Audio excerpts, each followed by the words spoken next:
Welcome to as computer के online class में आप सभी का स्वागत है। आज की क्लास हमारी ग्राफिक डिज़ाइनिंग की क्लास है, जहां पर हम लोग ग्राफिक डिज़ाइनिंग को सीखने वाले हैं कि किस तरीके से कोई भी ग्राफिक्स को तैयार किया जाता है। जो भी हम प्रिंटिंग के लिए तैयार करते हैं, फ्लैक्स प्रिंटिंग के लिए, या फिर जो भी पोस्टर्स या बैनर्स को डिज़ाइन करते हैं, विजिटिंग कार्ड्स को डिज़ाइन करते हैं, या फिर ऑनलाइन मार्केटिंग के लिए हम लोग भी ग्राफिक डिज़ाइनर्स को प्रिपेयर करते हैं, तो उनको किस तरीके से बनाते हैं, कौन कौन से टूल्स को यूज़ करते हैं। तो सबसे पहले उन टूल्स में हम एक टूल को पढ़ने वाले हैं जिसको कहा जाता है कोरल ड्रा। यहाँ पर बहुत ही ज़्यादा इंपॉर्टेंट टूल है ग्राफिक डिज़ाइनिंग्स के लिए। तो सबसे पहले कोरल ड्रा के एक एक ऑप्शंस को हमें समझना होगा कि कौन सा ऑप्शन किस तरीके काम करता है, और साथ ही साथ उसके साथ हम असाइनमेंट्स को या फिर ग्राफिक डिज़ाइनिंग्स को भी बनाते चलेंगे। ठीक है, तो आइए इस क्लास की शुरुआत करते हैं। तो सबसे पहले क्या करता हूँ मैं, यहाँ पर आपको कोरल ड्रा को जब हम भी यहाँ पर ओपन करते हैं तो ओपन करते हैं हमारे पास ये इंटरफेस खुल के आता है कि हमको यहाँ पर क्या किस साइज़ का पेपर लेना होगा और किस तरीके से बनाना होगा। मान लीजिए आप यहाँ पर कोई भी पेपर का चुनाव नहीं करते हैं, आप ओके कर देते हैं, तो आपके पास इस तरीके से कोरल ड्रा ओपन होकर आएगा सबसे पहले।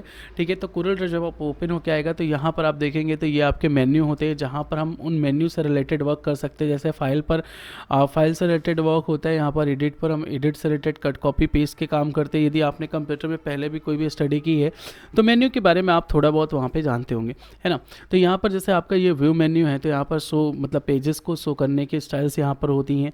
लेआउट में आपके पेजेस के लेआउट होते हैं, जैसे पेज को लेना है, उसके नाम को चेंज करना है, साइज़ चेंज करना है, डॉक्यूमेंट ऑप्शंस में जाके पेज साइज़ चेंज करना है, तो ये सारे ऑप्शंस होते हैं। तो इस तरीके से ये आपकी पूरी बार मेन्यू बार कहलाती है।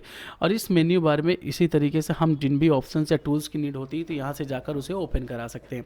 साथ में अगर हम देखेंगे तो यहाँ पर हमारे तीन टूल बार ऐसी होंगी जो इंपॉर्टेंट होंगी।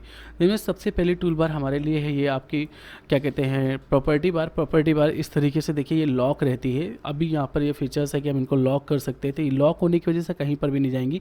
जब हम राइट क्लिक करते हैं तो यहाँ पर देखिए लॉक टूल बार का ऑप्शन है। मैं इसे हटाता हूँ तो मैं आपको दिखा पाऊंगा कि जैसे ये हमारी टूल बार किस चीज़ की टूल बार है। तो ये देखिए ये टूल बार हमारी प्रॉपर्टी बार है। ये प्रॉपर्टी बार आपके सबसे पहले अगर आप वर्क करने जा रहे हैं तो ये प्रॉपर्टी बार आपके यहाँ पर लगी होनी चाहिए। प्रॉपर्टी बार का यहाँ पर लगा होना कंपलसरी है। मैं इसलिए कह रहा हूँ क्योंकि जब भी आप कोई भी ऑप्शंस को चेंज करते हैं, मैं थोड़ा सा इसको नीचे लेता हूँ। ठीक है, यहाँ पर चलो ठीक है ये लगा ही लेते हैं। यहाँ पर जब भी मैं कोई भी ऑप्शंस को लेता हूँ, कहने का मतलब जैसे ये प्रॉपर्टी बार है, मैं प्रॉपर्टी बार को यहाँ पर रखता हूँ। अब देखो प्रॉपर्टी बार किस तरीके से अलग अलग तरीके से काम करने वाली है यहाँ पर। ठीक है, तो प्रॉपर्टी बार में जैसे देखिए मैं यहाँ पर इस टूल को लेता हूँ या मैं इसको लेता हूँ यहाँ पर रेक्टेंगल बनाने के लिए, तो यहाँ पर प्रॉपर्टी बार को आप देखिए कि वहाँ के ऑप्शंस क्या हो गए, चेंज हो गए। मतलब कि अकॉर्डिंग टू टूल्स, जैसे टूल्स आप चूज़ कर रहे हैं वैसे ही प्रॉपर्टी बार अपने ऑप्शंस को क्या करता है, बदल देता है। ठीक है, अब जैसे यहाँ पर मैं इस टूल को ले रहा हूँ, यहाँ पर देखिए प्रॉपर्टी बार के फिर से क्या हुआ, ऑप्शंस बदल गए।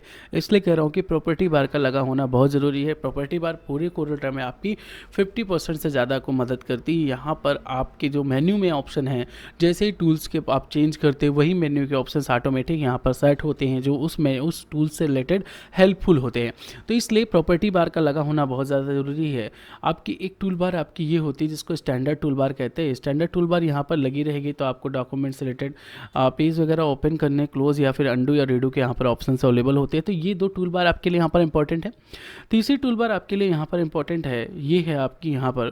तो ये टूल बार में हम आपको यहाँ पर दिखाएंगे अलग अलग ऑप्शंस यहाँ पर भी होते हैं, तो किस तरीके से कौन से ऑप्शंस यहाँ पर काम आएंगे। ठीक है, तो ये टूल बार भी आपकी यहाँ पर स्टेटस बार ये होती है, तो स्टेटस बार भी यहाँ पर लगा होना चाहिए। ठीक है, तो इतनी सारी टूल बार्स आपके लिए कंपलसरी टूल बार है। मैं इनको यहाँ पर लॉक कर देता हूँ क्योंकि बार बार यहाँ वहाँ ये जाएंगी तो डिस्टर्बेंस कहीं ना कहीं हमें देने वाली है, तो हमें इनको कहीं ले नहीं जाना। तो मैंने इसको यहाँ पर राइट क्लिक करके क्या किया, लॉक कर दिया। अगर कभी कोई भी टूल बार आपको नहीं मिलती है, फॉर एग्जांपल कभी कभी मेन्यू बार नहीं मिलता है, तो राइट क्लिक करके यहीं से हम मेन्यू बार ले लेंगे। कभी आपको स्टैंडर्ड टूल बार नहीं मिलता है तो स्टैंडर्ड टूल बार भी आपको यहीं पर मिल जाएगा, प्रॉपर्टी बार भी, स्टेटस बार भी, टूल बॉक्स भी आपको यहीं पर मिल जाएगा। तो ये जैसे टूल बॉक्स कभी कभी क्या होता है, आप ओपन करेंगे टूल बॉक्स आपको नहीं दिख रहा है तो आप परेशान हो जाएंगे, तो आपको इससे दिक्कत होने वाली है। तो आप क्या करेंगे, यहाँ पर राइट क्लिक करेंगे, राइट क्लिक करने के बाद यहीं से आप क्या करेंगे, टूल बॉक्स को लगा लेंगे। तो इस तरीके से टूल बॉक्स को भी यहाँ पर लगाया जा सकता है। तो इसके बाद अगर हम देखें तो यहाँ पर हमारे लिए अगर टूल बॉक्स यहाँ पर भी नहीं मिलते हैं तो यहाँ पर देखिए आपको यहाँ पर ऑप्शन मिल जाएगा। आप यहाँ पर आएंगे तो ये देखिए टूल बॉक्स के वही ऑप्शंस यहाँ पर भी उपलब्ध हैं। अगर वहाँ पर नहीं मिलता है तो आप यहाँ से भी इनको हाइड शो कर सकते हैं, ठीक है। तो यहाँ पर इतने सारे ऑप्शंस हैं जिनको आप यहाँ पर यूज़ करने वाले हैं। इसके बाद अगर हम देखें यहाँ पर कि अगला हमारा क्या ऑप्शंस है, तो जैसे मैं आपको बता दूँ कि यहाँ पर देखिए टूल बॉक्स में आपको सबसे पहले, जैसे मान लीजिए मुझे आज यहाँ पर विजिटिंग कार्ड डिज़ाइन करना है, तो सिंपली मैं क्या करूँगा, सबसे पहले एक विजिटिंग कार्ड के पेज साइज़ को बनाऊँगा। तो पेज साइज़ को कैसे चूज़ करेंगे, तो यहाँ पर देखिए पेज साइज़ का डायमेंशन आप डाल सकते हैं, डायरेक्टली यहाँ पर एंटर कर सकते हैं। आपको कितने इंच, सेंटीमीटर, मिलीमीटर यहाँ पर यूनिट चेंज करने के बाद आप यूज़ कर सकते हैं। जैसे इंचेस में हमारा विजिटिंग कार्ड होता है, विजिटिंग कार्ड का मैं स्टैंडर्ड साइज 3.25 और 2 इंच लेने वाला हूँ। यहाँ पर 2 इंच को लेकर यहाँ पर इस तरीके से जैसे ही मैं एंटर करूँगा तो यहाँ पर ये क्या हो जाएगा, 2 इंचेस का हमको यहाँ पर 3.25 और 2 का हमको ये चीज़ क्या हो जाएगा, मिल जाएगा, ठीक है। तो यहाँ पर इस तरीके से आगे जाके हम साइज़ बनाने के बाद हम क्या करते हैं, सबसे पहले कि यहाँ पर हम डिसाइड करें, मान लीजिए हमारा जो है मतलब कि फैशन स्ट्रीट का मैं यहाँ पर एक विजिटिंग कार्ड बनाने वाला हूँ। तो यहाँ पर मैं एक आपको लुक दिखा देता हूँ। ये फैशन स्ट्रीट का विजिटिंग कार्ड है जिसको हम फिर से यहाँ पर बनाने वाले हैं। तो किस तरीके से इसको बनाएंगे और यहाँ पर कौन कौन से टूल्स की हेल्प लेने वाले हैं। तो यहाँ पर देखिए सबसे पहले बेसिकली मैं थोड़ा सा टूल्स का नॉलेज आपको दे देता हूँ, बाकी इन टूल्स को हम एक एक करके पूरा पढ़ने वाले हैं, ठीक है। तो यहाँ पर जैसे ये टूल है तो यहाँ पर ये रेक्टेंगल को ड्रॉ करता है और रेक्टेंगल को ड्रॉ करते हैं। यहाँ पर एक छोटा सा पॉइंट आपको दिखाई दे रहा है। इस पॉइंट पर यदि आप क्लिक करते हैं तो यहाँ पर आपको 3 पॉइंट रेक्टेंगल भी मिल जाता है, जिसमें आप इस तरीके से लाइन खींचने के बाद डायगोनल पर भी या फिर जैसे भी आप लाइन खींचेंगे वैसे ही रेक्टेंगल आपको यहाँ पर बन जाएगा, लाइक दैट, ठीक है। और जैसे कोई भी ऑब्जेक्ट आपका सेलेक्ट है तो ऑब्जेक्ट सेलेक्ट करने के बाद इस तरीके से आप यहाँ पर कलर्स को भी फिल कर सकते हैं, यहाँ पर इस कलर को। इसके बाद यहाँ पर देखिए ये ओवल है, सर्कल बनाने के काम आएगा। तो सर्कल जब हम बनाते हैं तो यहाँ पर 3 तरह से बना सकते हैं। एक ही हमारा सर्कल है पाई जिसको कहते हैं, एक हमारा सर्कल आर्क है, यहाँ पर ये आर्क रहेगा जिस पर लाइन ब्रेकिंग रहती है, लाइन यहाँ पर ऐड नहीं रहती है। इसके बाद ये हमारा पॉलीगन है। पॉलीगन्स में क्या होता है, तो इस तरीके से देखिए पॉलीगन्स को भी हम ड्रॉ कर सकते हैं। यहाँ पर ये पॉलीगन्स हमारे ड्रॉ हो रहे हैं, ठीक है। तो पॉलीगन्स को ड्रा कर सकते हैं, साथ में नंबर ऑफ साइड्स यहाँ पर बढ़ा सकते हैं। मैंने कहा था ना, प्रॉपर्टी बार हर बार अपने ऑप्शंस को क्या करता है, अकॉर्डिंग टू टूल चेंज करता है। तो सबसे पहले हमको पता होना चाहिए कि अकॉर्डिंग टू टूल का मतलब कि कौन कौन से ऑप्शन उस पर आ रहे हैं। तो लाइटली अगर हम देखें तो थोड़ी बहुत चीज़ें हम यहाँ पर जान सकते हैं। एक बार में तो बहुत कुछ एक क्लास में नहीं सीख सकते, लेकिन हाँ फिर भी इतना सीख सकते हैं कि हम अपना काम आज से कर सकते हैं। इस वीडियो को देखने के बाद आप थोड़ा बहुत अगर आप अपना मतलब कि सॉफ्टवेयर को चलाना चाहते हैं तो चला सकते हैं। तो यहाँ पर मैंने आपको ये 3 टूल्स पढ़े हैं, 3 टूल्स में आप यहाँ पर ड्रॉ कर सकते हैं। अगर तीनों टूल्स में देखें तो यहाँ पर देखिए, जैसे अगर आपको ऐसा रेक्टेंगल ड्रॉ करना है तो ये देखिए इस तरीके से ड्रॉ करने के बाद ये आप यहाँ पर ले सकते हैं, ये देखिए, ओके, ये देखिए, ठीक है। अब अगर इस रेक्टेंगल को कुछ आप इस तरीके से ड्रॉ करते हैं तो ये देखिए, है ना, ये ठीक है। तो यहाँ पर ये आपका शेपिंग टूल होता है। शेप टूल को आप लेने के बाद यहाँ पर शेपिंग कर सकते हैं ना। जैसे आपने अगर इसको लिया हुआ है तो ये देखिए कॉर्नर्स आपके जो एज होते हैं वो राउंड्स पर हो जाते हैं। तो पहला वाला आपका राउंड करता है, ठीक है। यहाँ पर ये आपका दूसरा ऑप्शन है स्कैप, ठीक है। यहाँ पर तीसरा ऑप्शन है, ठीक है। तो यहाँ पर इतने सारे ऑप्शंस आपके हैं यहाँ पर। तो इस तरीके से आप यूज़ कर सकते हैं अपने हिसाब से इनको, ठीक है। इसके बाद यहाँ पर देखेंगे, अगर हम अगला ऑप्शन को देखते हैं तो यहाँ पर ये तीनों हमारे शेप्स ड्रॉ हो गए। फॉन्ट को लिखने के लिए हम इसका यूज़ करते हैं, यहाँ पर कोई फॉन्ट्स को राइट कर सकते हैं, तो ठीक है। तो यहाँ पर क्या होता है, बेसिक्स हमारे यही होते हैं कि हमें इतने टूल्स चलाने आने चाहिए। तो ये टूल्स को हम चलाना कोई मुश्किल नहीं है, कि इसलिए क्योंकि हम इनको शुरुआत से ही पढ़ते हैं। तो यहाँ पर जैसे इसको लिया हुआ है हमने एच को मैं लिखता हूँ। एच को लिखने के बाद आप इस तरीके से यहाँ पर इस तरीके से इसको छोटा या फिर बड़ा भी कर सकते हैं। यहाँ पर आप कलर चेंज करने के लिए डायरेक्टली कलर पर क्लिक करें। आपका टेक्स्ट अगर सेलेक्ट है, तो आपके कलर्स भी डायरेक्टली चेंज हो जाते हैं, लाइक दैट, ठीक है। अगर देखिए ये टेक्स्ट है, अगर टेक्स्ट में आपको आउटलाइन कलर चेंज करना है तो इसके ऊपर राइट क्लिक करना होता है, ठीक है।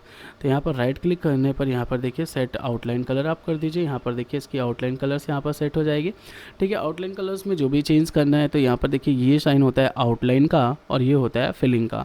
इसके अंदर जो ग्रीन भरा हुआ है तो ये फिल कलर है और इसके आउटलाइन में जो कलर है वो यह है। आप यहाँ पर डबल क्लिक अगर करते हैं तो इस तरीके से देखिए टूल बार्स आपकी ओपन हो जाती है। इस टूल बार को ओपन करने के बाद उसकी हेयरलाइन के साइज़ को आप यहाँ पर बढ़ा सकते हैं इस तरीके से, ठीक है। तो यहाँ पर फ़ॉन्ट्स को भी आप लिख सकते हैं। फ़ॉन्ट में जो भी आपको चेंज करना है, यहाँ पर देखिए इतने सारे फ़ॉन्ट्स हैं, जो भी आप फ़ॉन्ट्स में चेंज करना चाहते हैं तो यहाँ पर देखिए इस तरीके से वो चेंज भी कर सकते हैं। तो यहाँ पर भी फ़ॉन्ट्स के बहुत सारे स्टाइल्स हैं, ये स्टाइल्स भी आपको मिल जाएंगे। अगर आपको आवश्यकता होगी इन स्टाइल्स के साथ आप काम करना चाहते हैं तो मिल जाएंगे। यहाँ पर आप साइज़ को डायरेक्टली छोटा या बड़ा कर सकते हैं, आप अपने हिसाब से सेट कर सकते हैं। तो ये सारी चीज़ें बेसिक्स हैं, ठीक है। तो इन बेसिक्स में तो मे बी पहले से पता है। तो चलिए आइए हम लोग शुरुआत करते हैं। सबसे पहले हम इम्पोर्टेंट टूल्स की बात करने वाले हैं, जहाँ पर हम यहाँ पर जिन चीज़ों को हम पढ़ने वाले हैं। जैसे यहाँ पर मैंने इस चीज़ को ड्रॉ किया है, आपने देखा है कि इसको लाइन को करो में कैसे कन्वर्ट करते हैं। तो ये शेप टूल है, शेप टूल की मदद से हम ये काम तो कर ही लेते हैं। यहाँ पर आप जब आते हैं ऑब्जेक्ट पर आपको ऑप्शन मिल जाता है कन्वर्ट टू कर, जिसकी शॉर्टकट क्या है Ctrl+Q। तो कन्वर्ट टू कर करने पर ये देखिए यहाँ पर इस टूल बॉक्स के पूरे ऑप्शन बदल जाते हैं। जैसे मैंने एक शेप्स को फिर ड्रॉ किया हुआ है, अब मैंने इसको कर्व पे नहीं कन्वर्ट किया है तो इसके ऑप्शंस कुछ अलग हैं, लेकिन मैंने इस शेप्स को कर्व में कन्वर्ट किया है तो इसके ऑप्शंस अलग हैं, और इसको कन्वर्ट नहीं किया है तो इसके ऑप्शंस अलग हैं। तो मैं इसको पहले डिलीट कर देता हूँ। डिलीट करने के बाद इसको लेता हूँ।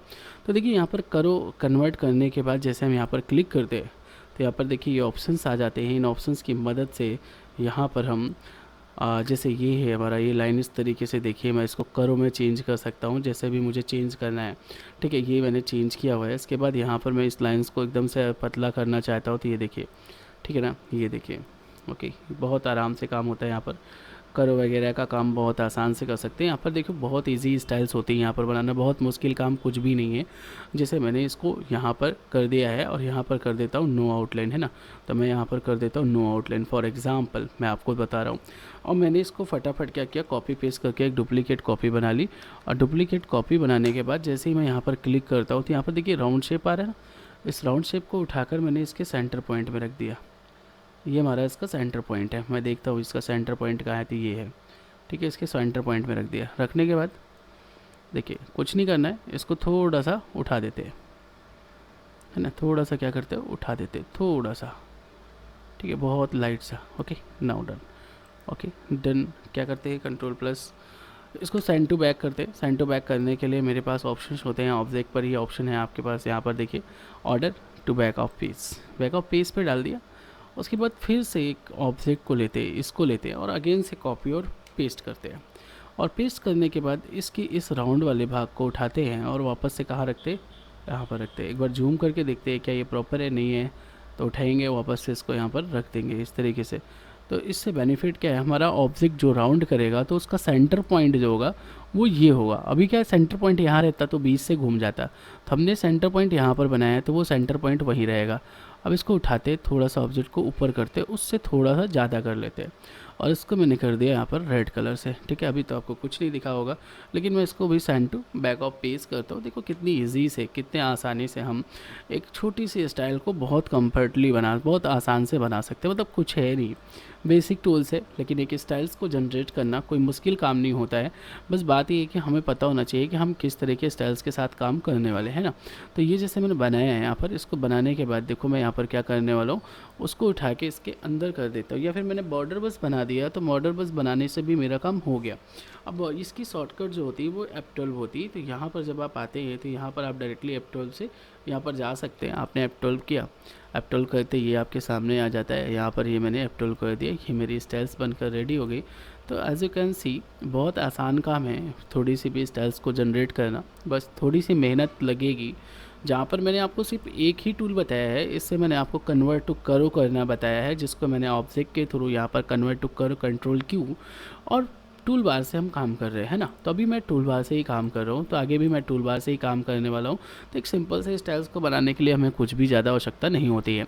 अब इसके बाद अगर मैं यहीं पर बात करूँ आपसे कि मैं वो डिज़ाइन रेडी करना चाहता हूँ जो डिज़ाइंस मैं अभी बना रहा था, है ना, तो मैं उस डिज़ाइंस को रेडी करने के लिए देखिए जितने टूल्स आपने पढ़े बस इतने से हम काम करने वाले। कौन सा आपने शेप टूल पढ़ा ना, बस हम शेप टूल की मदद से ही पूरा काम आज करने वाले हैं। शेप टूल क्योंकि कन्वर्ट टू करो करने के बाद बहुत सारे ऑप्शंस यहाँ पे दे देता है और बहुत सारी चीज़ें हम बहुत आसानी से कर सकते हैं। शेप टूल की शॉर्टकट है F10 होती है ना। तो चलिए आइए शुरुआत करते हैं कि किस तरीके से यहाँ पर हम विजिटिंग कार्ड को डिज़ाइन कर सकते हैं। कौन सा, ये फैशन स्ट्रीट का विजिटिंग कार्ड है, इसको हमें बनाना है। तो कैसे बनाएंगे, आइए शुरुआत करते हैं। सबसे पहले यहाँ पर देखा तो ये ऑप्शन मेरा कन्वर्ट टू करो का ही ऑप्शन है और कुछ नहीं है। तो मैं यहाँ पर देखिए यहाँ पर सिंपली हम एक रेक्टेंगल को क्या करते हैं, ड्रॉ करते हैं। रेक्टेंगल को ड्रॉ करने के लिए हमने सिंपल यहाँ पर क्या किया, इस तरीके से रेक्टेंगल को ड्रॉ किया। रेक्टेंगल को ड्रॉ करने के बाद यहाँ पर हम ऑब्जेक्ट ऑप्शन पर जाएंगे, जहाँ पर हमें कन्वर्ट टू करो मिल जाएगा। कन्वर्ट टू करो ऑप्शन को लेंगे और यहाँ पर हम शेपिंग टूल को लेकर यहाँ पर एक पॉइंट बनाते हैं। तो यहाँ पर पॉइंट को क्लिक करने के बाद मुझे पॉइंट को ऐड करना है, इसे ऐड नोट्स कहते हैं। तो यहाँ पर मैंने इस पॉइंट को क्या किया है, ऐड कर लिया है। जैसे ही मेरा पॉइंट ऐड हो जाएगा, देखिए मेरा ऑब्जेक्ट तुरंत वहाँ से खींचना चालू हो जाएगा। तो मैं यहाँ पर इस ऑब्जेक्ट को क्या करता हूँ, यहाँ से थोड़ा सा इसको यहाँ पर अंदर कर लेता हूँ और इसको भी थोड़ा सा यहाँ पर क्या करता हूँ, अंदर कर लेता हूँ। अब इस ऑब्जेक्ट को मुझे जितना यहाँ पर खींचना था मैंने खींच लिया है। जैसे मान लो ये इतना मैंने खींचा, एक बार फर्स्ट स्ट्रीट पर चल के देख लेते हैं। तो देखो यहाँ पर ये ऑब्जेक्ट यहाँ लाइन पर ये क्या है, ज़्यादा है और वहाँ पर नीचे क्या है, कम है। तो यहाँ पर भी हम वही कर लेते हैं, सिंपली यहाँ पर कन्वर्ट टू करो ऑप्शंस को लिया है। तो वहाँ पर ये इस तरीके से मैंने इसको बढ़ाया है और बढ़ाने के बाद इसको इस तरीके से मैंने कम किया हुआ है। तो थोड़ा सा मैं इसको और थोड़ा सा कम ही कर लेता हूँ। ये मेरा ऑब्जेक्ट बन गया है। सिंपली यहाँ पर देखा है तो मैंने यहाँ पर रेड कलर को फिल किया हुआ है।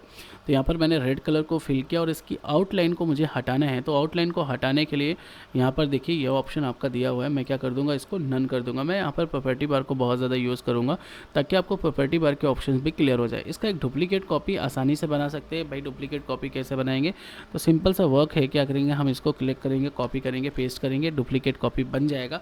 और डुप्लीकेट कॉपी को थोड़ा सा बाहर कर देंगे, थोड़ा सा बाहर करने के बाद इसको हम फिल कर देंगे ब्लैक कलर से। ब्लैक कलर से फिल करने के बाद मैं ऑप्शन का यूज़ कर रहा हूँ और मैं ऑप्शन का इसलिए यूज़ कर रहा हूँ ताकि आप ऑप्शन को समझे, वरना मैं इसको डायरेक्ट शॉर्टकट कंट्रोल+N भी प्रेस कर सकता था टू बैक ऑफ पेज या बैक ऑफ लेयर।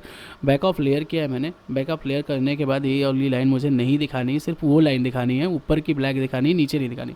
तो सिंपल सा वर्क मैं यहाँ पर ये करने वाला हूँ कि इस लाइन को यहाँ पर मैं पकड़ूंगा और इसको उठाकर यहाँ पर अंदर कर दूंगा और इस पॉइंट को भी पकड़ूंगा और यहाँ पर मैं इसको अंदर कर दूंगा। तो देखिए यहाँ पर ये लाइन मुझे दिखेगी और ये लाइन मुझे यहाँ पर नहीं दिखेगी। थोड़ा सा और अंदर करते इसको थोड़ा सा बाहर कर लेते। थोड़ा सा बाहर करते समय थोड़ा सा ऊपर भी करेंगे ताकि यहाँ पर ये लाइन ना दिखे। ठीक है, तो यहाँ पर ये देखिए मैंने इस लाइन को इस तरीके से यहाँ पर किया हुआ है ताकि इधर ये लाइन ना दिखे और उधर दिखे। ठीक है, तो जैसे मैंने यहाँ पर इसको बनाया हुआ है, आप भी इसको बना सकते हैं, बहुत आसान सा काम है इसके लिए। ठीक है, तो ये देखिए आप यहाँ पर आप देख सकते हैं ये लाइन यहाँ पर इस तरीके से हमारी शो हो रही है, दो कलर से इस तरीके से मैंने इसको बना दिया है। और यहाँ पर भी देखेंगे तो ये लाइन भी हमारी कुछ इस तरीके से यहाँ पर नज़र आ रही है। ठीक है, तो यहाँ पर जिस तरीके से नज़र आ रही है वैसे यहाँ पर भी नज़र आ रही है। ठीक है, तो यहाँ पर हम उसको और थोड़ा सा अगर आपको सेट करने की नीड लग रही है तो उसको और थोड़ा सा आप सेट कर सकते हैं इस तरीके से। ठीक है ना, ये देखिए ओके। तो यहाँ पर देखिए ये आराम से आपकी लाइन इस तरीके से सेट हो जाएगी। और लाइन को सेट करने के बाद आप सिंपल सा काम क्या करेंगे, इसको छोड़ देते हैं और इसको हो सकेगा तो हम ग्रुप कर देते हैं। ग्रुप करने से क्या होगा, जब भी मैं ऑब्जेक्ट को उठाता हूँ तो दोनों एक साथ ही यहाँ पर आ जाते हैं। ठीक है, अब ये दोनों ऑब्जेक्ट एक साथ जहाँ भी जाएंगे। ठीक है, तो मैंने इसको क्या किया हुआ है, ग्रुप कर दिया हुआ है। ठीक है, ग्रुप करने के बाद यहाँ पर मैं क्या करता हूँ, एक यहाँ पर आउटलाइन में ऑब्जेक्ट बना देता हूँ। सिंपल सा वर्क है मेरा, यहाँ पर एक आउटलाइन ऑब्जेक्ट यहाँ पर बना देता हूँ ताकि ये मेरे पेज का बॉर्डर भी बन जाए, है ना। तो बॉर्डर बनाने के लिए मैंने थोड़ा सा बॉर्डर को क्या करना है, थोड़ा सा मोटा कर देते हैं। यहाँ पर मोटा करने के लिए मैं यहाँ पर आया हूँ और 0.1 या फिर 0.2 का मैं यहाँ पर 1.5 का ले रहा हूँ। यहाँ पर 1.5 का ले रहा हूँ मैं बॉर्डर को अभी। तो सिंपली मैं क्या करता हूँ, ब्लू कर देता हूँ यहाँ पर सेट आउटलाइन कलर और यहाँ पर फिलिंग कलर को मैंने वाइट रखा हुआ है और यहाँ पर कंट्रोल+N कर रहा हूँ सेंड टू बैक के लिए। यहाँ पर मैंने इसका कलर मुझे डिसाइड करना है कि मुझे बैकग्राउंड कैसा रखना है। तो मान लीजिए मैं बैकग्राउंड कुछ इस तरीके से रखना चाहता हूँ कि मेरा बैकग्राउंड ठीक लग रहा है। ठीक है, बैकग्राउंड को मैंने डिसाइड कर लिया। अब इस ऑब्जेक्ट को मुझे इसके अंदर रख देता हूँ ताकि मुझे ये आउटलाइंस जो है वो विजिबल हो जाए। तो इसके अंदर ऑब्जेक्ट को रखने के लिए हम सिंपली यहाँ पर जाते हैं और यहाँ पर हम यूज़ करते हैं पावर क्लिप इनसाइड। यहाँ पर मैं क्लिक करूँगा, ये देखिए मेरी आउटलाइन यहाँ पर क्लियर हो जाएंगी और ये ऑब्जेक्ट की जो भी इधर उधर कटिंग नहीं मुझे दिख रही थी, डिस्टर्बेंस कर रही थी, अब वो ऐसे कुछ नहीं करेगा। ठीक है, इसके बाद हमारा जो अगला काम है वो क्या है, मैं अभी इस ऑप्शन को अप्लाई नहीं करता हूँ क्योंकि एक काम करते हैं, पहले मुझे यहाँ पर एक एड्रेस बार बनानी है। तो मैं उस एड्रेस बार को यहाँ पर बना देता हूँ ताकि बाद में वो एड्रेस बार मुझे किसी भी तरीके से डिस्टर्बेंस ना दे। ठीक है, जैसे कि मैंने यहाँ पर एक एड्रेस बार ब्लैक कलर से बनाया हुआ है ये इस तरीके से, और इस ऑब्जेक्ट को मैंने उठाकर यहाँ पर अब रखा हुआ है ये। ठीक है, इस ऑब्जेक्ट को मैंने यहाँ पर रख दिया, ओके डन।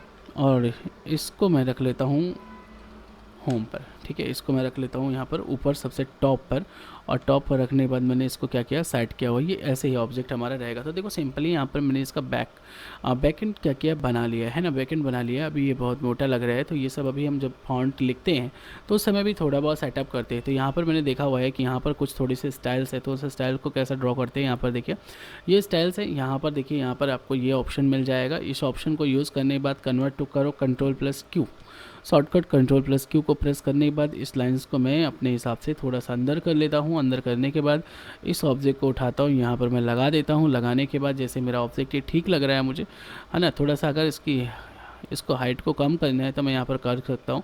और करने के बाद मैंने इसको यहाँ पर सेट किया हुआ है इस तरीके से, ठीक है। इसका मैंने कलर रखा हुआ है पिंक कलर रख देते हैं इसका, यहाँ पर पिंक कलर रख देते हैं, ठीक है। 2 कलर हैं हमारे पास, दोनों समथिंग मिलते जुलते कलर हैं। तो एक कलर मेरा मैं रखता हूँ यहाँ पर, ये कलर रख लेता हूँ, और एक अभी मैं पिंक कलर रख दूँगा, ठीक है। तो मैंने यहाँ पर इसकी आउटलाइन हटाने के लिए मैं क्या करता हूँ, यहीं पर मेरे ऑप्शन दिया हुआ, मैं क्या करता हूँ इसको नन कर देता हूँ। तो मेरी आउटलाइन हट गई और मैं इसको यहाँ से इससे एकदम से अटैच कर देता हूँ। यहाँ पर अटैच करने के बाद इसकी एक कॉपी और बना लेते हैं। तो आपको इसकी कॉपी बनाने में बहुत ज़्यादा समय नहीं लगेगा, यहाँ पर इस तरीके से। और इस वाले को उठा के सबसे ऊपर कर लेते हैं और इसको यहाँ पर रहने देते हैं, और इसका कलर यहाँ पर क्या करते हैं, चेंज कर देते हैं लाइक दैट, ठीक है। और कलर चेंज करने के बाद इसको थोड़ा सा यहाँ पर इसको और अंदर करते हैं, अपने हिसाब से इसको हम सेट कर लेंगे। और यहाँ पर सेट करने के बाद इस तरीके से ये एक स्टाइल बन गई। यहाँ पर ये हमने क्या किया, पूरा लेआउट रेडी कर लिया है। अब हमें यहाँ पर टेक्सटिंग करने की नीड है, तो यहाँ पर हम टेक्सटिंग करने के लिए मैं यहाँ पर इसको कलर चेंज करके एक हिसाब से मैं येलो कर लेता हूँ। मुझे ये थोड़ा सा कलर कम अच्छा लग रहा था, इसलिए मैंने इसको येलो और इसको इस कलर से चेंज किया है। थोड़ा सा वो लाइट कलर था, यहाँ पर हमने डार्क कलर्स को यूज़ किया है, तो मैं डार्क कलर को यहाँ पर और भी रख लेता हूँ, ठीक है। तो अब मैं यहाँ पर क्या करने वाला हूँ, देखो यहाँ पर अगर कोई एक फ़ोटो लगा दे, जैसे ये फ़ोटो है हमारी, है ना, तो इस फ़ोटो को यहाँ पर अगर हम ले आते हैं तो थोड़ा सा मुझे लगता है बेटर लुक हो जाएगा। तो मैं सबसे पहले फ़ोटो पर काम करने वाला हूँ। तो फ़ोटो को लाने के लिए यहाँ पर हम यूज़ करेंगे इंपोर्ट ऑप्शन का। इंपोर्ट ऑप्शन पर जैसे ही हम जाएंगे, यहाँ पर फ़ोटो को लेंगे। फ़ोटो को लेने के लिए मैंने डाउनलोड पर फ़ोटो को डाउनलोड किया हुआ है। कैसे फ़ोटो लाते हैं, कहाँ से फ़ोटो को ढूंढते हैं, इस तरीके के पिक्स को कैसे ढूंढेंगे, तो वो भी मैं आपको सब बताता हूँ। अभी इसी वीडियो में बताऊँगा किस तरीके से आप यहाँ पर इन पिक्स को ढूंढ सकते हैं, ठीक है। तो इन पिक्स को कैसे आप ढूंढेंगे, किस तरीके से इस पर काम करेंगे, वो सब मैं आपको बताने वाला हूँ, ठीक है। तो यहाँ पर सबसे पहले मैं फ़ोटो को सेट कर लेता हूँ, ना। तो फ़ोटो को यहाँ पर मैं यहाँ पर नीचे से ही रखूँगा, क्योंकि फ़ोटो अगर ऊपर रहेगी तो अच्छी नहीं लगेगी। इसलिए मैंने फ़ोटो को थोड़ा सा यहाँ पर साइज़ को बढ़ाता हूँ, थोड़ा सा बढ़ाता हूँ। अगर ये एडजस्ट हो जाती है थोड़े से में तो ठीक है। मैंने साइज़ को बढ़ाया, यहाँ पर इसको मैंने सेट किया। और सेट करने के बाद यहाँ पर देखिए मुझे लगता है कि हाँ ये ठीक है। तो अब इस फ़ोटो को क्या करते हैं, यहीं पर इस फ़ोटो को अंदर कर देते हैं। तो यहाँ पर मैं यूज़ करूँगा पावर क्लिप का। पावर क्लिप क्या होता है, किसी भी शेप के अंदर फ़ोटो को ले जाता है। जैसे ही मान लो ये शेप है ना, ये शेप है, और यहाँ पर इस फ़ोटो को इसके अंदर डालनी है। तो मैं आपको पहले एग्जाम्पल दिखाता हूँ कि कैसे करते हैं। ऑब्जेक्ट पे जाऊँगा, यहाँ पर देखो पावर क्लिप आपको मिल जाएगा।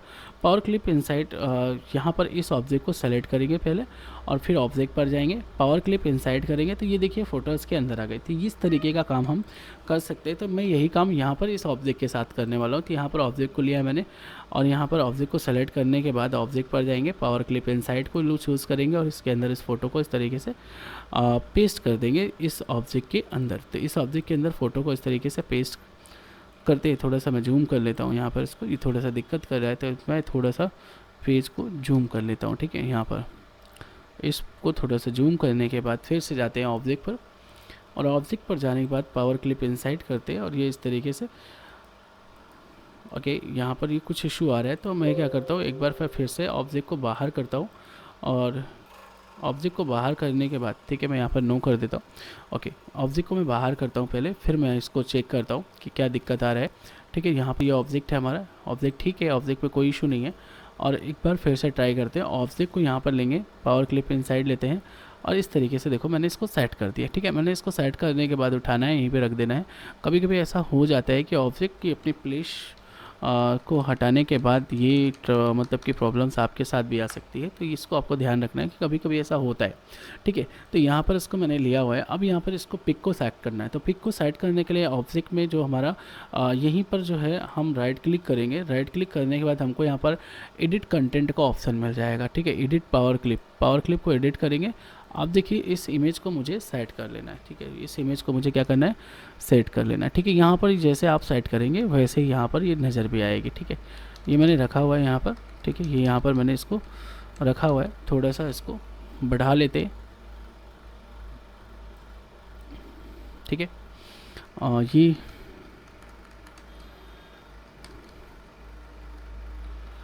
देखिए, ठीक है, चलिए। Okay, as you can see this image, ठीक है। तो अब इसको क्या करते हैं, राइट क्लिक करके यहीं पर कर देते हैं क्या, फिनिश।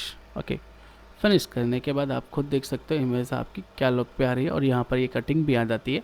तो ये बहुत ज़्यादा मुश्किल काम नहीं होता है, आप आसानी से इस काम को कर सकते हैं ना। तो यहाँ पर देखिए जैसे ये इमेज लगी हुई थी, वैसे ही हमने उस इमेज को भी वहाँ पर लगा दिया है, ठीक है। तो वहाँ पर भी उस इमेजेस को हमने लगाया है, ठीक है। अब जैसे अगर वहाँ पर जैसी इमेज थी, थोड़ा सा अगर इसको हम बढ़ा लेते थोड़ा सा, तो हम इमेज को और बड़ा कर सकते हैं, ठीक है। जैसे मैंने इसको और बढ़ाया हुआ है, थोड़ा सा और बढ़ा लेते हैं, ठीक है। ये देखिए अब इमेज का साइज़ भी बढ़ा सकते हैं, इसलिए मैंने बढ़ा लिया क्योंकि इमेज थोड़ा सा मुझे छोटी लग रही थी। तो यहाँ पर मैं फिर से यहाँ पर राइट क्लिक करके क्या करूँगा, edit content, edit power clip, और एडिट पावर क्लिप करने के बाद इस इमेज को जो थोड़ा सा मोटी लग रही है, इसको इस तरीके से थोड़ा सा पतला करने के बाद इसको ऊपर से खींचेंगे, यहाँ से इसको ऊपर थोड़ा सा साइज़ बढ़ा लेते हैं। तो ये मैंने इसका साइज़ बढ़ाया हुआ है, ये देखिए, ठीक है। बस बहुत है क्योंकि ऊपर मुझे अभी कुछ कंटेंट डिटेल्स भी लिखनी होगी। यहाँ पर राइट क्लिक करके इसको मैं कर देता हूँ क्या, फिनिश। ओके, फिनिश करने के बाद as you can see this, है ना, सिंपली आप देख सकते हैं वो लुक हमारा रेडी हो गया है। यहाँ पर अब मैं क्या करता हूँ, यहाँ पर मैंने शॉप का नाम लिखा हुआ है, तो यहाँ पर मैं शॉप का नाम लिखता हूँ सबसे पहले। तो शॉप का नाम मेरे क्या है, फैशन स्ट्रीट। मैं यहाँ पर फैशन स्ट्रीट लिख देता हूँ, ठीक है। तो यहाँ पर फैशन स्ट्रीट लिखने के लिए मैं यहाँ पर टेक्स्ट को लेता हूँ, यहाँ पर मैं लिखूँगा, ठीक है। मैं कैपिटल लेटर में ये सब कुछ लिख लेता हूँ क्योंकि यहाँ पर मैं थोड़ा सा स्टाइल दूसरी यूज़ करने वाला हूँ, fashion, okay, fashion street, street, okay. The fashion street को लिखने के बाद यहाँ पर हम इसको सेंटर कर लेते हैं, कंट्रोल इस वैसे इसकी शॉर्टकट भी होती है। तो यहाँ पर और उसको सेंटर करने के बाद इस ऑब्जेक्ट को उठाया है मैंने, सिंपली यहाँ पर क्या किया, इस ऑब्जेक्ट को उठाने के बाद यहाँ से मैं इसको रखता हूँ यहाँ पर, और इसको थोड़ा सा साइज़ को 24 से उठाकर हम इसको 22 में चेंज कर देते हैं। 24 था तो 18 है हमारे पास, 18 को ही अभी चूज़ कर लेते हैं, बाद में भी हम साइज़ को कम ज़्यादा कर सकते हैं, ठीक है। अब यहाँ पर क्या है, फ़ॉन्ट का चूज़ करना है। तो यहाँ पर मैं जब नाम हम लिखते हैं तो इतना सिंपल स्टाइल नहीं लिखते, तो नाम को लिखने के लिए मैं यहाँ पर स्टाइल को यूज़ करता हूँ। यहाँ पर बहुत सारी स्टाइल्स हैं, जो भी आपको स्टाइल्स ठीक लगती है वो ले सकती है। यदि यहाँ पर एक खेल होता है कि कोरल ड्रा में अगर आपके पास फ़ॉन्ट नहीं है तो आप बहुत अच्छी स्टाइल को नहीं बना सकते हैं। तो यदि आपको फ़ॉन्ट वगैरह या कोई भी चीज़ आपको चाहिए तो उसके लिए आप मुझे व्हाट्सएप पर कांटेक्ट कर सकते हैं। मेरा व्हाट्सएप नंबर है 89310151 8931051051 पर आप कांटेक्ट करेंगे तो मैं आपको जो भी हेल्प चाहिए मैं आपको बाय टेक्स्ट आपकी हेल्प कर सकता हूँ। तो यहाँ पर आप जैसे आपको फ़ॉन्ट वगैरह चाहिए, जैसे ये एक फ़ॉन्ट है देखो, फैशन स्ट्रीट में इसको बैकफायर कहते हैं। तो बैकफायर फ़ॉन्ट में आप देख सकते हो कि स्टाइल्स का लुकअप कितना बेटर है ना। तो यहाँ पर देखो, जैसे अब यहाँ पर क्या किया, इसका अगर मैं कलर ही रेड कर देता हूँ तो आई थिंक मुझे लगता है कि बेस्ट हो जाएगा। देखो सिंपली से मैंने उसको रेड कलर से लिख दिया है यहाँ पर, ये देखिए कितना बढ़िया लग रहा है ना। तो फैशन स्ट्रीट, अगर इसके अंदर भी मैं भर सकता कलर को तो और बेटर होता है। तो मैं इसके अंदर कलर को भरने के लिए यहाँ पर यूज़ करने वाला हूँ एक टूल को, यहाँ पर इसको कहते हैं स्मार्ट फिल। स्मार्ट फिल को मैं यूज़ करने वाला हूँ विद द येलो कलर्स, ठीक है। मैं यहाँ पर इसको यूज़ करने वाला हूँ किसके साथ, येलो कलर के साथ। एक बार हम ट्राई करते हैं, येलो कलर के साथ भी ट्राई करते हैं, क्या लगता है कि येलो कलर बेटर रहेगा, देख लेते हैं एक बार करके, खुद ही समझ में आ जाएगा, ठीक है। तो okay, then we will click on this now, again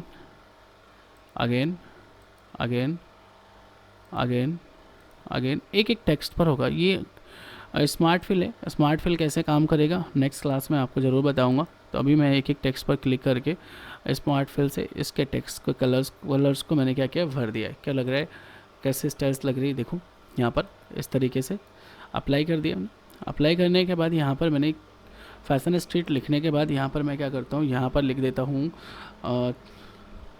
कुछ चीज़ें मैं यहाँ पर भी ऐड कर देता हूँ, कुछ टेक्सटिंग। तो अब हमें टेक्सटिंग करनी है तो मैं टेक्सटिंग कर लेता हूँ फटाफट, है ना।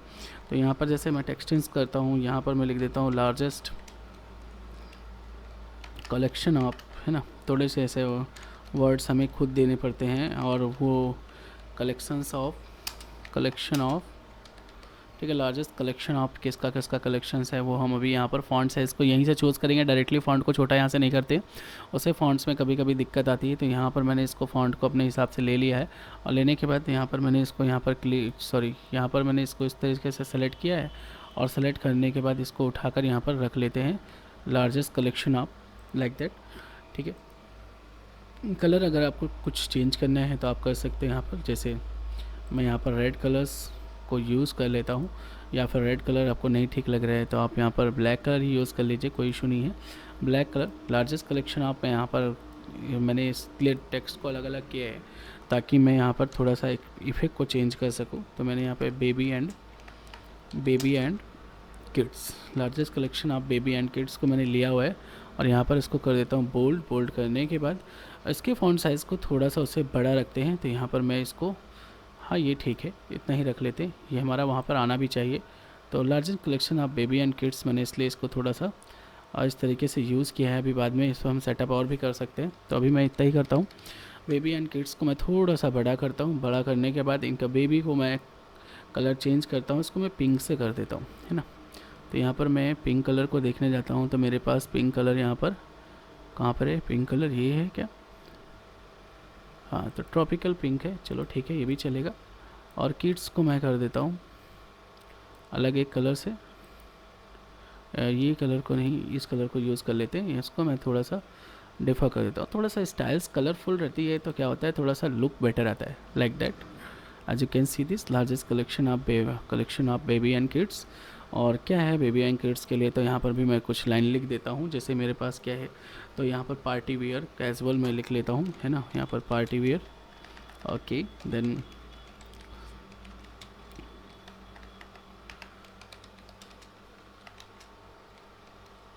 Party wear casuals and ethnic। Okay, तो ये भी ले लेते हैं। फ़ॉन्ट साइज़ इसका 7-8 के आसपास रखेंगे, बहुत ज़्यादा बड़ा फ़ॉन्ट साइज़ यहाँ पर नहीं अच्छा लगेगा, इसलिए मैं इसको 7 रखता हूँ। या फिर 5 भी रख सकते हैं भाई, 5-6 रख लेते हैं अभी फ़िलहाल के लिए, अगर यहाँ पर ये सेट नहीं होता है तो, क्योंकि हम उससे बड़ा साइज़ यहाँ पर नहीं कर सकते। मुझे लगता है इसका फ़ॉन्ट साइज़ मुझे 5 ही करना पड़ेगा। तो यहाँ पर देखिए 5 फ़ॉन्ट साइज़ नहीं है, तो हम डायरेक्टली 5 को लिख के एंटर कर देंगे, हमारा फ़ॉन्ट साइज़ जो होगा वो चेंज हो जाएगा। ठीक है, अब यहाँ पर मैं इसको इस तरीके से क्या करता हूँ, पहले सेलेक्ट करता हूँ। यहाँ पर सेलेक्ट करने के बाद इसका अलाइनमेंट सेंटर कर लेता हूँ, सेंटर तो नहीं करते हैं, ठीक है, यहाँ पर लेफ़्ट कर लेते हैं इसका अलाइनमेंट। लेफ्ट करने के बाद ठीक है, ये देखिए इसको इस तरीके से उठाते हैं, थोड़ा सा इसको ऊपर कर लेते हैं इस तरीके से, और इसको ऊपर करने के बाद इसके साइज़ को भी उसी हिसाब से हमको थोड़ा सा छोटा करना पड़ेगा, ठीक है ना। तो इसके साइज़ को ऐसे नहीं छोटा करेंगे, इसको लेंगे और यहाँ से इसके साइज़ को थोड़ा सा कम करेंगे, ठीक है।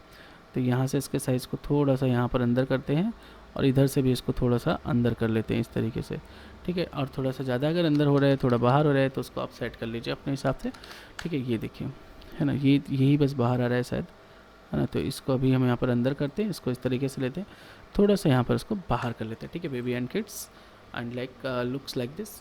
आप देख सकते हैं किस तरीके से ये बैनर इस तरीके से रेडी हो रहा है। उसके बाद आगे भी हम यहाँ पर, जैसे यहाँ पर हमको ऑनर्स की डिटेल वगैरह ऐड करनी है, तो सिंपली हम क्या करते हैं, बहुत जल्दी कर लेते हैं इस काम को, ठीक है। फ़ॉन्ट साइज़ को थोड़ा सा कम कर लेते हैं, क्योंकि समय बहुत ज़्यादा हो रहा है ना, बोरिंग हो जाएगा वीडियो, तो उसके पहले ही मैं इसको क्या करता हूँ, फिनिश करता हूँ। यहाँ पर 8 पॉइंट्स लेता हूँ। जैसे मैं इस दुकान का नाम, ऑनर का नाम है मान लो कमल सिंह, हाँ ऑनर हैं, और इनका मोबाइल नंबर जो है +91, मैं इसलिए दे रहा हूँ +91 देने के बाद मैं अभी बताता हूँ कि इसके आगे हमको साइन भी लगाना होता है। साइन लगाने के बाद यहाँ पर साइन लगाने के बाद यहाँ पर मैं इसकी ईमेल भी दे देता हूँ यहाँ पर। ओके, info@fashionstreet.com है ना, fashionstreet.com, ये हमारी क्या हो गई, इस तरीके से मेल हो गई, ठीक है। यहाँ पर फ़ॉन्ट साइज़ इसको भी मैं 6 ही कर लेता हूँ, क्योंकि बहुत ज़्यादा, और यहाँ पर अलाइनमेंट जो लगाएंगे वो राइट लगा लेंगे। यहाँ पर राइट लगाने के बाद इस तरीके से इसको हम यहीं पर सेट कर देते हैं, ताकि ये जगह पे हमारी क्या हो जाए, यूज़ हो जाए। सबसे बड़ी चीज़ है जगह को यूज़ करना है, बहुत ज़्यादा इधर उधर प्लेसेस हमको छोड़नी नहीं होती है, तो इसलिए मैं इसको यूज़ कर लेता हूँ यहाँ पर। और उसके बाद यहाँ पर एक सिंबल को यूज़ करता हूँ, तो टेक्स्ट में यहाँ पर ग्लिप्स नाम का एक मिल जाएगा आपको। ग्लिप्स नाम पे जाएंगे तो आपको यहाँ पर देखिए बहुत सारे सिंबल्स यहाँ से मिल जाएंगे। तो यहाँ पर टेलीफोन का ये सिंबल है मेरे पास, यहाँ पर मैं इस सिंबल को उठाता हूँ, यहाँ पर रख देता हूँ सिंपली, और रखने के बाद इसको बंद करता हूँ और इसको थोड़ा सा जूम करता हूँ। लेकिन जूम करने से पहले मुझे इसे थोड़ा सा छोटा कर लेना चाहिए, और ये बहुत ज़्यादा छोटा हो गया, थोड़ा सा बड़ा कर लेते हैं इसको, यहाँ पर रख लेते हैं, और जूम करने के बाद इसको बहुत अच्छे से सेट करेंगे, ताकि ये ना उससे बड़ा लगे और ना ही उससे छोटा लगे, ठीक है। और गैप को भी मेंटेन करके चलना होता है। तो इस तरीके से मुझे यहाँ पर सारी चीज़ें ध्यान देनी होती है, किस तरीके से क्या चीज़ें हमें करनी होती है। तो यहाँ पर जैसे मैंने यहाँ पर इसको सेट किया हुआ है, सेट करने के बाद सिंपली यहाँ पर ये मेरा कंप्लीट हो गया है। अब यहाँ पर अगर ये ब्लैक कलर ही ठीक लग रहा है तो ब्लैक कलर ही रखिए। अगर आपको इसमें कलर्स को लेकर भी कोई इशू आ रहा है तो यहाँ पर आप इन चीज़ों को बदल सकते हैं। जैसे आप इसको वाइट कलर भी कर सकते हैं, यहाँ पर वाइट कलर कर लीजिए। ये देखिए, ठीक है, कैसा लग रहा है, अभी ठीक लग रहा है ना, हाँ ठीक है। तो यहाँ पर आप क्या करते हैं, यहाँ पर देखिए अगला हम यहाँ पर क्या करते हैं, यहाँ पर मेरे पास कुछ चीज़ें और भी हैं जिनको मैं लिख देता हूँ कि मेरे पास और स्पेशलिटी क्या है। तो all kinds of, okay, all kinds of lehenga, lehenga, churidar, churidar pieces, okay, churidar pieces available here. Okay, मैं यहाँ पर टाइप कर देता हूँ अवेलेबल हियर। ओके, मैंने ये किया है और उसके बाद मैं कुछ इस साइन को लगा देता हूँ अपने लुकअप के लिए कि थोड़ा सा मेरा लुक बेटर हो जाए। यहाँ पर मैं भी डायरेक्टली यहाँ पर 10 पॉइंट्स को यूज़ कर रहा हूँ और 10 पॉइंट्स को लेने के बाद यहाँ पर मैं क्लिक करता हूँ। क्लिक करने के बाद यहाँ पर इस तरीके से इसको लगा देता हूँ ताकि मेरा ये जो स्पेस है वो भी क्या हो जाए, कवर हो जाए। अगर ये फॉन्ट सही लग रहा है, अगर बोल्ड वगैरह करना है तो आप कर सकते हैं। अगर बोल्ड करने पर ये फॉन्ट्स बहुत ज़्यादा हाईलाइट लग रहे हैं तो आप बोल्ड मत करिए, ऐसे भी अच्छा लग रहा है। ठीक है, अब हमारा एक चीज़ और बच रहा है कि हमें एड्रेस लिखना है। तो यहाँ पर मैं एड्रेस को यूज़ करता हूँ। यहाँ पर एड्रेस का सबसे पहले क्या करता हूँ, फॉन्ट साइज़ कम कर लेता हूँ। फॉन्ट साइज़ कम करने के बाद यहाँ पर एड्रेस जो भी है हमारा उसको हम क्या करते हैं, टाइप कर लेंगे। जैसे हमारा एड्रेस क्या है, तो यहाँ पर एड्रेस है हमारा फ्लैट, ये हमारा एड्रेस एग्जैक्टली नहीं है, जो भी कस्टमर का है, जिनके थ्रू ये रिक्वायरमेंट था, फ्लैट नंबर। ठीक है, तो फ्लैट नंबर यहाँ पर मैं ले लेता हूँ। फ्लैट नंबर यहाँ पर मैं इसको वाइट कलर से ही लिखता हूँ ताकि मुझे विजिबल्स भी रहे। ठीक है, फ्लैट नंबर यहाँ पर लिया है मैंने, flat number G1, okay, G1/G1A,